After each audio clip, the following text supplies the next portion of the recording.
So today we shall start with our chapter 9, that is some applications of trigonometry. Now in this chapter you have to understand about three terms, that is line of sight, angle of elevation and angle of depression. Now using these three terms you have to approach to do the sums. So first, the line of sight. So line of sight is the line drawn from the eye of an observer to the point in the object viewed by the observer. For example, suppose this is the eye of an observer and your object is upwards. That means the line made by the observer with the object is known as line of sight. Sight means what? What we look through our eyes.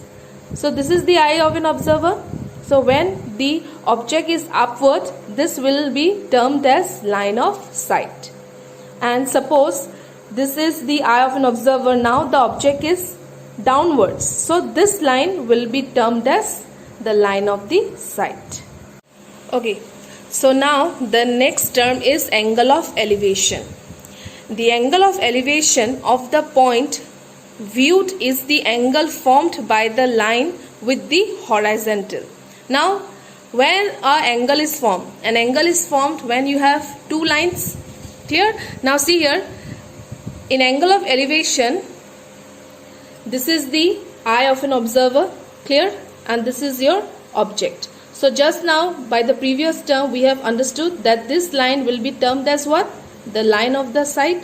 That means when this is the eye of an observer, right? But our legs are standing where? On the ground. So this ground is the horizontal level. So you can see here an angle AE means what? Angle of elevation. So angle of elevation is always formed between the line of the sight and the horizontal level. So this is known as angle of elevation. Similarly, next is angle of depression. So angle of depression is the angle formed by the line of the sight with the horizontal when the point is below the horizontal level. Now don't get confused, okay, between angle of elevation and angle of depression. Always you know that when you have angle of elevation, the observer is below, the eye of the observer is below and the object is upwards. Clear? But when you will talk about angle of depression, the observer will be standing upwards, right? And he will look down towards the object. So this line is known as what? The line of the sight. Clear? And this will be the horizontal line. See here, horizontal line is always formed along with the eye. Clear? The horizontal line is always formed along with the eye. You can see here, your eye is here, right? The eye of the observer is here. So we are drawing the horizontal line along with the eye of the observer. Clear all of you? Now here you can see the eye of the observer is here. So we are drawing the horizontal line along the eye of an observer. But your object is what? Downward. So this eye, you can see here, it is moving downward, and this angle formed between again the line of sight and horizontal level is known as angle of depression. That means what we understood is angle is always formed between horizontal line and line of sight. But in case of angle of elevation, the eye of an observer is looking upwards towards the object. Clear all of you? But in case of angle of depression, the eye of an observer is looking downwards towards the object. So these are the few terms that you will get in this chapter 9, that is some applications of trigonometry. Now based on this three terms, we will do some sums. Then all the terms will be clear to you all. Now I have picked up two sums from the topic angle of elevation. So here the question is, a tower stands vertically on the ground from a point on the ground. Okay, so line by line I am going through the line by line. I'll go and you try to understand. Okay, first I need to draw the diagram, then only your concept will be clear. Okay, see here, a tower stands vertically on the ground. Suppose this will be the ground, this is the tower. Suppose let me name this as AB. So AB is the tower, clear? And this is your ground.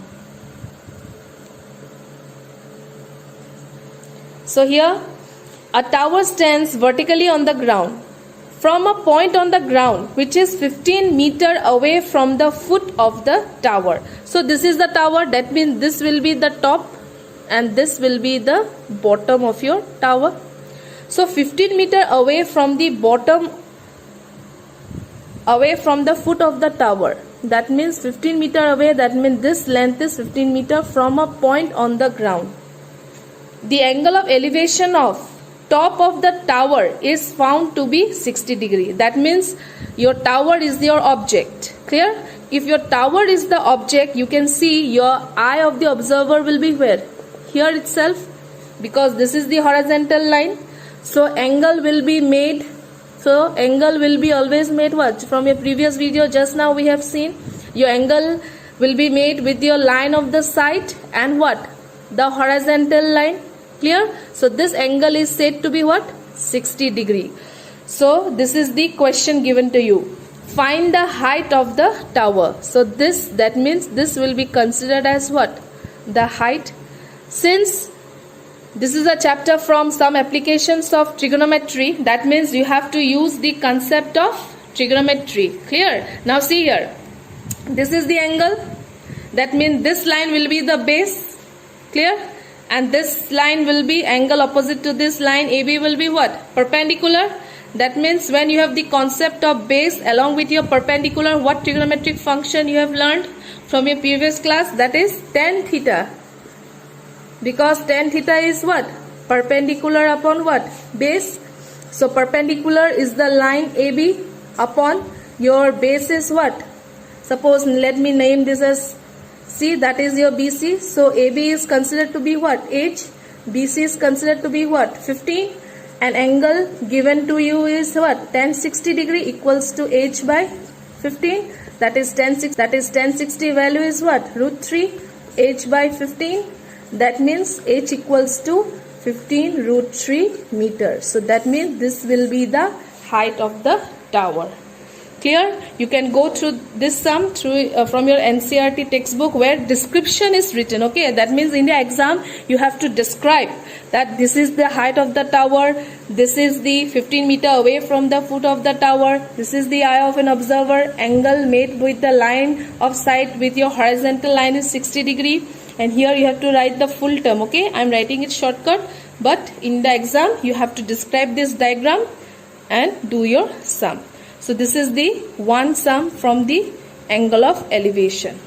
Okay, so let us go through the next. These sums are already available, okay, in your textbook. You can go through this. Now see here, next question is the shadow of the tower on a level ground is found to be 40 meter longer when the sun's altitude is 30 degree than when it is 60 degree. Find the height of the tower. So suppose this is the height of the tower, clear? Suppose this is the sun. Okay, so when the sun is there, this is the height. That means you can consider your eye of observer to be here. So this is how much? 60 degree, clear? So see here, what is the question? So if this is the tower, that means this part will be what? The shadow of the tower, because this is considered to be what? Your tower. That means tower, your shadow will be this side. So what is given here? See, the shadow of the tower on the level ground is to be 40 meter longer when the sun's altitude is 30 degree. That means if you extend this line, again the sun will be here. That means first your eye of the observer were here. After you made an angle 30 degree, the shadow got longer. That means how much meter is? 40 meter. So this is the C point, this is the D point. All of you understood? Angle formed near will be 60 degree, this angle will be 30 degree, and when the angle was 30 degree, your shadow got longer to how much? 40 meter. Find the height of the tower. That means in this diagram you can see this is also unknown and this part is unknown. That means you have to find the height of this tower. So in this diagram, if you see how many triangles it is there are two triangles, that is triangle ABC and triangle ABD. Now if you see here, your concept will be what?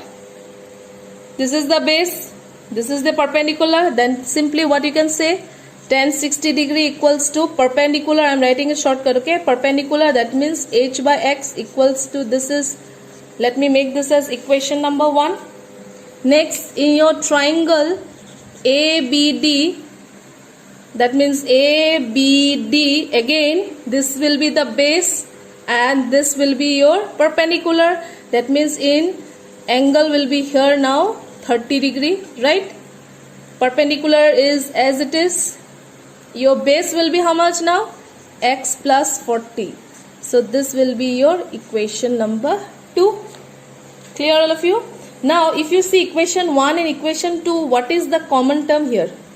H, right? So from equation 1, in place of tan 60 degree value is what? Root 3 equals to h by x. So that means your h will be root 3 into x. Clear? From equation number 2, you can see tan 30 value is what? 1 by root 3 equal to h by x plus 40. That means h equals to how much? X plus 40 upon root 3. So if you see here you are getting h equals to root 3x. Here you are getting h equals to x plus 40 divided by root 3. So what you can do now, since both in the equation you can see what is in the left hand side, h value. That means if h is equal on left hand side, you can easily compare what? You can easily compare your right hand side. So your right hand side is root 3x equals to x plus 40 upon root 3. So if you cross multiply with this, 3x will be x plus 40. That means 2x equals to 40. That means x equals to 20. X was this part, right, students? So if you again go through your first equation, that means root 3 equal to h by x. Therefore h equals to how much? Root 3 into what? X. So your question is about the height of the tower. Therefore the height of the tower will be what? 20 root 3 meter. Or if you know the value of root 3, you can directly write 20 into 1.732 4 6 1 2 3. That means you can easily